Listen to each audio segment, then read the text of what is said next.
আসসালামু আলাইকুম রহমতুল্লাহ। আমি Mohammad Abbas Ali Masud Dhaka tours and travels থেকে বলছিলাম। যেখানে যে অবস্থায় থেকে শুনছেন, আমার ঢাকা ট্যুরস অ্যান্ড ট্রাভেলস এর সঙ্গেই থাকুন। ঢাকা ট্যুরস অ্যান্ড ট্রাভেলস এর Facebook page like, comment, share করে আমাদের সঙ্গেই থাকুন। এবার আসলে কথায় আছে মানিক জোড়া। আলামিন আর আলমগীর দুই ভাই মানিক জোড়া একসঙ্গে মেডিকেল ভিসা সাকসেস। একটি সাকসেসফুল মেডিকেল ভিসা রিভিউ নিয়ে আপনাদের মাঝে হাজির হয়েছি আমরা। তো আলমগীর ভাইকে আমাদের পক্ষ থেকে অসংখ্য ধন্যবাদ, কনগ্রাচুলেশন আলমগীর ভাই।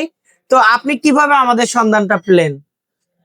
এই যে আলহামদুলিল্লাহ, এই যে শেখ কামাল আঙ্কেলের মাধ্যমে আপনাদের সাথে আমি যোগাযোগ করতে পারছি। অর্থাৎ দোহারের কামাল ভাইয়ের মাধ্যমে আমাদের সন্ধানটা পেয়েছিল। এবং আপনি ভিসাটা পাওয়ার পর আপনার অনুভূতিটা কেমন?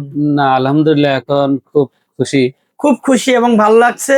তো এজন্য ঢাকা ট্যুরস অ্যান্ড ট্রাভেলস এর পক্ষ থেকে আলমগীর ভাইকে অসংখ্য ধন্যবাদ, কনগ্রাচুলেশন। ভালো থাকেন, সুস্থ থাকেন, আল্লাহ হাফেজ।